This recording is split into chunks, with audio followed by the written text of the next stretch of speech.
معكم أصدقاء، مرحبا بكم في فيديو جديد على قناتكم الراجة بالفيزا. البدء لا ننسى الصلاة والسلام على رسول الله ونتوكلوا على الله. بسم الله الرحمن الرحيم. في هذا الفيديو غنديروا على انتصار فريقنا الغالي وفريقنا الكبير الرجاء البيضاوي، فوز عريض على شباب المحمدية متدير الترتيب ب 3-0 ثنائية النفاتي المعموري اللي كانوا غبروا سابينتو غبروا سفيكو، ما عرفناش هاد اللاعب فين كان. اليوم كيدخل كيقدم واحد البيرفورمانس كبيره، اسيست وهدف.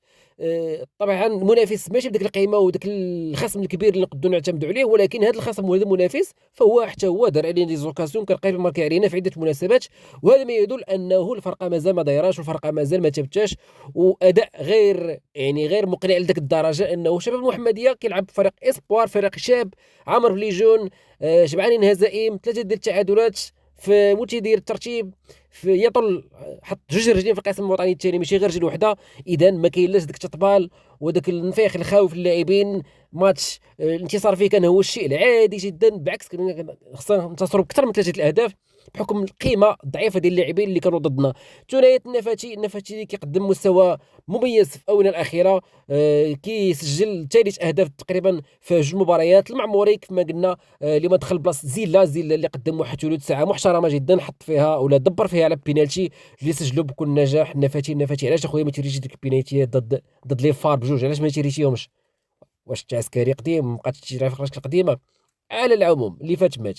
اليوم انتصار كان مهم بزاف، قفزنا للمرتبه الثالثه رفقه الغريم التقليدي الوداد الرياضي. فرق اهداف متفقين علينا بالهجوم بالاهداف اللي ماركوها بفرق الاهداف، ولكن على العموم انتصار تيبقى ثمين جدا. ضربنا عصافير كثيره بحجر واحد، منها حيدنا الضغط النفسي اللي كان علينا وديك الازمه ديال النتائج اللي كانت تابعانا مع المنحوس ديال سابينتو، وكذلك تسلقنا المراتب من المرتبه السابعه الى الرتبه الثالثه. وبذلك عندنا الماتش ديال الجديده نهار الاربعاء ان شاء الله، خصنا ننتصروا فيه باش نتسلقوا المراتب ونوليو في المرتبه الثانيه، خلف نهضه بركان اللي علقات وركات القدام. انتصار اليوم وكذلك كيعنوا على نفسهم ابطال الخريف.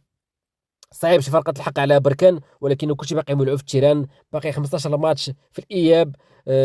ان شاء الله نكونوا في المستوى، واخا ما نجيبوش البطول، ولكن كرتبه ثانيه باش العام الجاي نكونوا مشاركين في عصبه الابطال الافريقيه، فهذا شيء مهم جدا. برجع لظهور المقابلات تشكيله مهدي الحرار طبعا في الرسميه بغياب نزنيتي اللي عنده بعض الالام في العضله الخلفيه ديال الفخذ.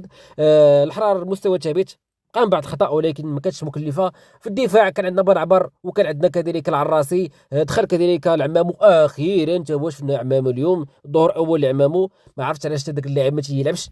واش اختيارات تقنيه ولا اختيارات ديال الاداره والرئيس ولا مشاكل شخصيه؟ لا علم لنا. المهم كذلك كان زريده في اليمين، ما كان بولكسوت اللي غاب بسبب البطاقه الحمراء، وكذلك بعد في الجهه اليسرى ما كان لبيب، ما عرفناش سبب الغياب ديالو، وكذلك بان عمار اولا بالعمري اللي مازال ما رجعش من الاصابه ديالو او مازال ما رجعش ديالو كامله، خاصه من الناحيه الجاهزيه البدنيه.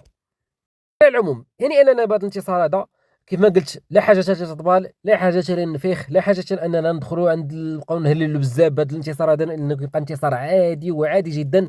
بالعكس انه شباب المحمديه بدك العناصر اللي شابه جدا قدرت أن توصل للمرمى ديالنا شحال من مره، ولولا تدخلات في اخر المطاف لا من العراسي ولا كذلك من الحرار ولا كذلك من باقي الرفقاء، كانت تقدر ان تمارك علينا هدف وهدفين. يعني المنظومه الدفاعيه ديالنا اليوم كانت هشه بزاف، لو انا لعبنا ضد ادفيرسير اللي كبير ولا اللي عنده زعما يجوغ دو كاليتي كنا نلقاو مشاكل كبيره.